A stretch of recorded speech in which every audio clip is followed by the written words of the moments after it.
بسم اللہ الرحمن الرحیم۔ قادیانی مرتد یا کافر، دنیا میں ان کا سٹیٹس کیا ہے؟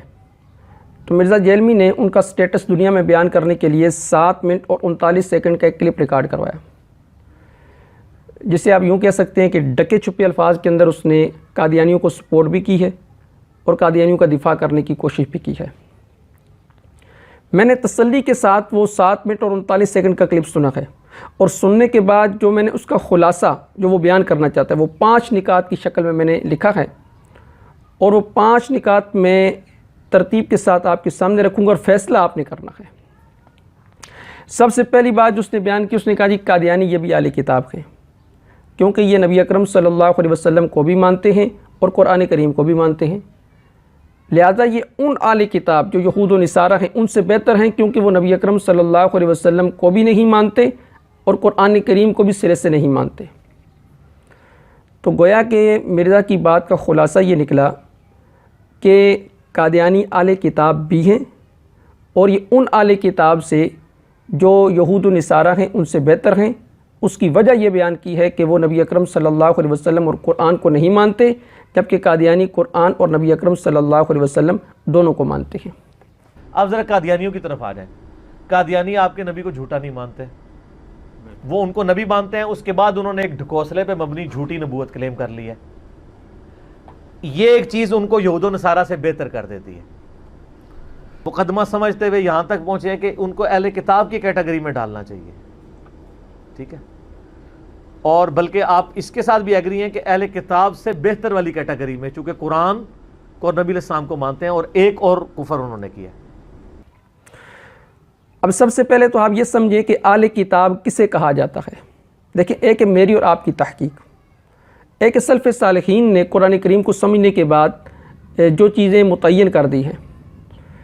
تو اہل کتاب، یہ میرے پاس ایک کتاب ہے قاموس الفقہ، اس کی جلد نمبر 2، اس کے صفحہ نمبر 255 پر لکھا ہے کہ اہل کتاب سے نزول قرآن سے پہلے کہ وہ لوگ مراد ہیں کہ جن کا کسی آسمانی کتاب کا حامل ہونا محقق ہو، مثلا یہود جو تورات پر ایمان رکھتے ہیں اور نصارہ جو انجیل پر ایمان رکھتے ہیں۔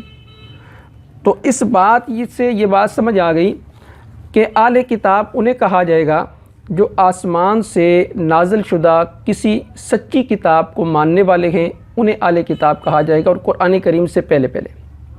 اس کو میں مزید آسان کر دیتا ہوں۔ جیسے دیکھیں، مثال کے طور پر موسیٰ علیہ السلام یہ اللہ کے سچے نبی ہیں، اور ان پر جو آسمان سے کتاب نازل کی گئی وہ تورات، وہ بھی اللہ کی سچی کتاب ہے۔ اب تورات کے ماننے والوں کو یہودی کہا جاتا ہے۔ اب یہود یہ اہل کتاب ہیں کیونکہ موسیٰ علیہ السلام پر بھی ایمان رکھتے ہیں، اور جو موسیٰ علیہ السلام پر کتاب نازل ہوئی اس پر بھی ایمان رکھتے ہیں۔ یہ ایک الگ بات ہے کہ اس کے اندر تحریف ہو گئی، اس کے اندر تبدیلی ہو گئی، لیکن اہل کتاب کا لفظ یہ انہی کے لیے استعمال ہوتا ہے۔ اب تھوڑا سا اور آگے چلیں، عیسائی ہیں۔ اب عیسائی عیسیٰ علیہ السلام کے ماننے والے ہیں، اور عیسیٰ علیہ السلام پر جو کتاب نازل ہوئی وہ انجیل، وہ اس کو بھی ماننے والے ہیں۔ اب عیسائیوں کو بھی اہل کتاب کہا جاتا ہے، لیکن یہاں پر یہ بات سمجھنے والی ہے کہ عیسائیوں کو اہل کتاب وہ تورات کے ماننے کی وجہ سے نہیں کہا گیا، بلکہ عیسائیوں کو اہل کتاب وہ انجیل کے ماننے کی وجہ سے کہا گیا کہ وہ عیسیٰ علیہ السلام پر ایک آسمان سے کتاب نازل ہوئی اور یہ اس کے احکامات کو ماننے والے ہیں، لہٰذا یہ بھی اہل کتاب ہیں۔ تو آسان لفظوں میں اہل کتاب کی تعریف یہ نکلی ہے کہ سچے نبی پر آسمان سے جو کتاب نازل کی گئی اس کے ماننے والوں کو اہل کتاب کہا جائے گا۔ اب آ جائے قادیانی پر۔ مرزا غلام احمد قادیانی نہ تو اللہ کا نبی تھا، اور نہ اس پر آسمان سے کوئی وحی تو دور کی بات ہے، اس پر ایک نقطہ بھی نازل کیا گیا، یعنی ایک نقطہ تک اس پر آسمان سے نازل نہیں ہوا۔ تو نہ یہ اللہ کا نبی ہے، یہ تو جھوٹا کذاب دجال ہے۔ نہ اس پر کوئی وحی نازل ہوئی، چہ جائے کہ کوئی نقطہ نازل ہوتا، چہ جائے کہ کوئی کتاب نازل ہوتی، جبکہ اس کے برعکس عیسیٰ علیہ السلام اور موسیٰ علیہ السلام اللہ کے سچے نبی بھی ہیں، آسمان سے کتاب بھی نازل کی گئی، ان کے ماننے والے بھی ہیں۔ تو لہٰذا عیسیٰ علیہ السلام اور موسیٰ علیہ السلام کے ماننے والوں کو مستقل امت بھی کہا جائے گا، اور ان کے اہل کتاب بھی کہا جائے گا۔ اس کے برعکس غلام احمد قادیانی جو جھوٹا ہے، اس کے ماننے والوں کو نہ تو مستقل امت کہا جائے گا اور نہ ان کو اہل کتاب کہا جائے گا۔ یہ تو تھی مختصر تشریح جو میں نے آپ کے سامنے اہل کتاب کی رکھ دی۔ تو اس سے اتنی بات سمجھ آ گئی کہ قادیانی جو ہیں وہ اہل کتاب نہیں ہیں۔ اب دوسری بات یہ سمجھیں کہ قادیانی یہ اہل کتاب سے بہتر ہیں کفر کے اندر، یا ان کا کفر اہل کتاب سے زیادہ سخت درجے کا کفر ہے۔ اب آ جائیں پھر پیچھے، عیسائی وہ بھی نبی اکرم صلی اللہ علیہ وسلم کے آخری نبی ہونے کا انکار کرتے ہیں، اور قادیانی یہ بھی نبی اکرم صلی اللہ علیہ وسلم کے آخری نبی ہونے کا انکار کرتے ہیں۔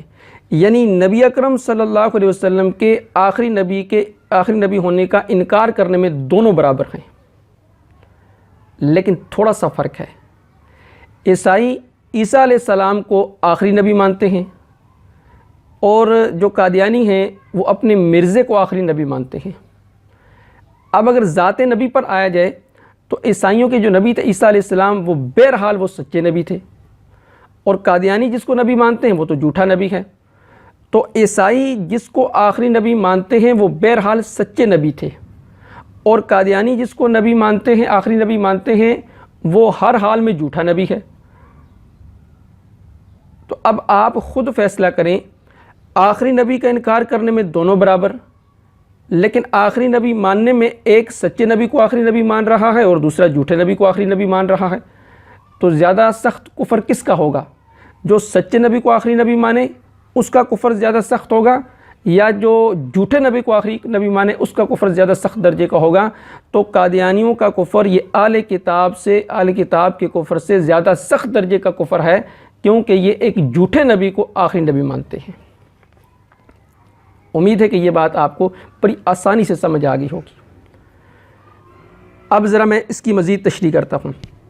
دیکھیں، دو لفظ استعمال ہوتے ہیں، ایک ہوتا ہے نان مسلم اور ایک ہوتا ہے ناٹ مسلم۔ نان مسلم کا مطلب یہ ہوتا ہے کہ کافر، آسان لفظوں میں، اور ناٹ مسلم کا مطلب یہ ہوتا ہے کہ پکا کافر، یعنی جس کے کفر میں کسی قسم کا کوئی شک نہ ہو۔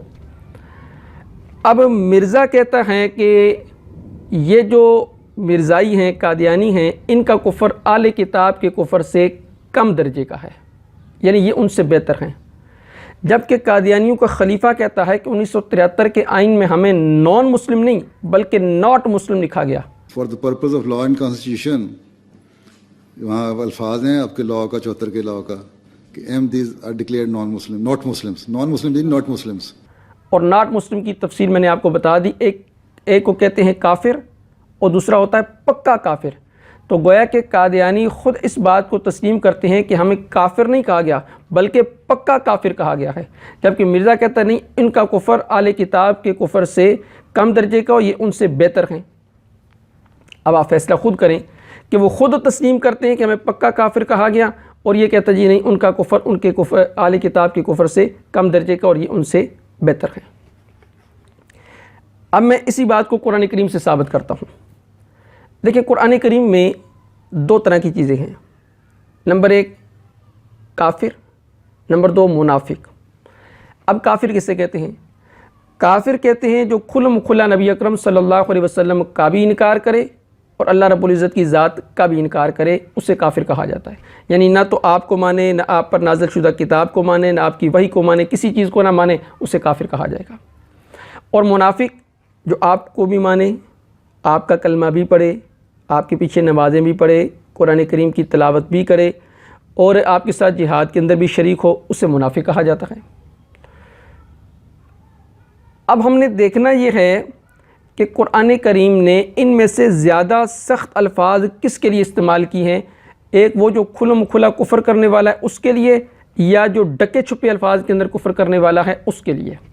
تو قادیانیوں کی مثال آپ کو سمجھ آ جائے گی، کیونکہ قادیانیوں کی مثال یہ ڈکا چھپا کفر ہے، یہ چھپ کر کفر کرتے ہیں، یعنی الفاظ کے اندر ایک چیز کو لپیٹ کر سنوار کر، نہیں جی ہم تو کلمہ بھی پڑھتے ہیں، قرآن کریم بھی پڑھتے ہیں، نبی اکرم صلی اللہ علیہ وسلم کو بھی مانتے ہیں، نمازیں بھی پڑھتے ہیں، اذانیں بھی دیتے ہیں۔ اس مثال سے آپ کو بات بالکل واضح ہو جائے گی۔ یہ قرآن کریم ہے میرے پاس، یہ قرآن کریم، اس میں آپ سورہ بقرہ اٹھائیں۔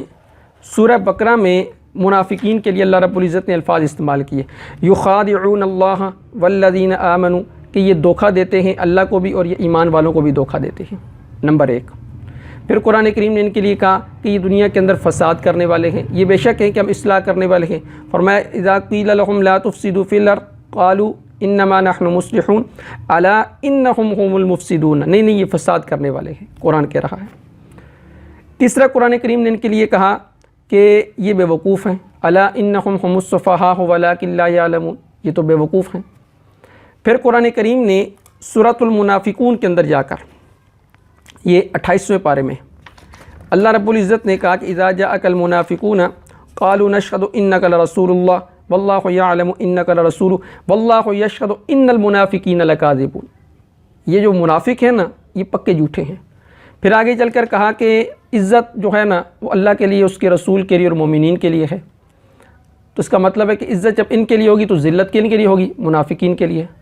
پھر دیکھیں جو جہنم ہے تو جہنم میں ظاہر بات ہے وہ درجات ہیں، اوپر کا درجہ، پھر نیچے کا، پھر نیچے کا، پھر نیچے کا۔ اب قرآن کریم نے سورۃ النساء میں آیت نمبر 145 میں فرمایا کہ ان المنافقین فی الدرک الاسفل من النار، کہ جو منافق ہیں نا یہ جہنم کے سب سے نچلے طبقے کے اندر ہوں گے، اور نچلے طبقے کے اندر اسی کو ڈالا جائے گا کہ جس کو زیادہ سخت عذاب دینا مقصود ہو، اور زیادہ سخت عذاب یعنی زیادہ سخت سزا اسی کو دی جاتی ہے جس کا قصور زیادہ ہو، اور زیادہ قصور پر کس کا ہوا؟ قرآن کہہ رہا منافقین کا۔ اب منافقین کا قصور زیادہ ہے، ان کو جہنم کے سب سے نچلے طبقے میں ڈالا گیا، کیوں؟ تاکہ ان کو زیادہ سخت سزا ملے۔ اب دیکھیں وہ تو کلمہ بھی پڑھتے تھے، نمازیں بھی پڑھتے تھے، قرآن کریم کی تلاوت بھی کرتے تھے، وہ آپ کے ساتھ جہاد کے اندر بھی شریک ہوتے تھے، قرآن کریم کو بھی مانتے تھے۔ اب آپ مجھے یہ بتائیں ان کو زیادہ سخت سزا کیوں دی گئی؟ یہ آپ کو قادیانیوں کی مثال سمجھ آئی۔ اسی طرح قادیانی کلمہ بھی پڑھتے ہیں، نمازیں بھی پڑھتے ہیں، اذانیں بھی دیتے ہیں، سب کچھ کرتے ہیں، لیکن ان کی مثال منافقین کی طرح ہے۔ تو جیسے منافقین سب سے نچلے طبقے میں ہوں گے، اسی طرح قادیانیوں کا کفر یہ اہل کتاب کے کفر سے زیادہ سخت درجے کا ہے۔ اچھا ایک اور مثال دیتا ہوں، قرآن کریم نے کہا وَلَا تُصَلِّ عَلَىٰ أَحَدٍ مِّنْهُمْ مَاتَ أَبَدًا وَلَا تَقُمْ عَلَىٰ قَبْرِهِ، نبی اکرم صلی اللہ علیہ وسلم کو منافقین کا نماز جنازہ پڑھنے سے منع کر دیا گیا۔ اب قرآن کریم کے اسلوب سے ہمیں یہ بات سمجھ آتی ہے کہ منافقین کے لیے قرآن کریم نے زیادہ سخت الفاظ استعمال کیے، نسبتاً کافروں کے لیے اللہ رب العزت نے منافقین کی نسبت وہ ذرا کم درجے کے لفظ استعمال کیے ہیں۔ اب آپ کو بات اچھی طرح سمجھ آ جائے گی کہ قادیانیوں کا کفر باوجود کلمہ پڑھنے کے، باوجود کہتے ہیں کہ ہم قرآن کریم کو مانتے ہیں۔ اب یہ کون سے قرآن کو مانتے ہیں یہ ہم جانتے ہیں، آپ ان کی کتابیں اٹھا کر دیکھیں، یہ کہتے ہیں کہ یہی قادیانی جو تھا یہ پہلے مکہ میں نبی بن کر آیا، اب قادیان میں نبی بن کر آیا ہے، اور یہ کہتے ہیں کہ وہی جو قرآن کریم یہ اس قادیانی پر نازل ہوا، یہ اس قرآن کو مانتے ہیں۔ تو قادیانیوں کا کفر یہ اہل کتاب کے کفر سے زیادہ سخت درجے کا، اور امت کا اسی بات پر اجماع ہے۔ اب ایک طرف امت کا اجماع ہے، قرآن کریم کی آیات ہیں، نصوص ہیں، اور دوسری طرف مرزا صاحب کا اپنا فہم و فراست ہے مرزا صاحب کی۔ اب آپ خود بتائیں کہ آپ نے مرزا کی بات ماننی ہے یا قرآن کریم کی فہم و فراست کو یا اسلام کے شعار کو یا اجماع امت کو تسلیم کرنا ہے؟ پھر جو یہ نعرہ لگایا جاتا ہے نہ میں وہابی نہ میں بابی، میں ہوں مسلم علمی کتابی، تو ہم بھی کہتے ہیں نہ یہ وہابی نہ یہ بابی نہ یہ مسلم علمی کتابی، یہ ہے خرابی، یہ ہے فسادی، مرزائی کا، قرآن کا، ندائی کا۔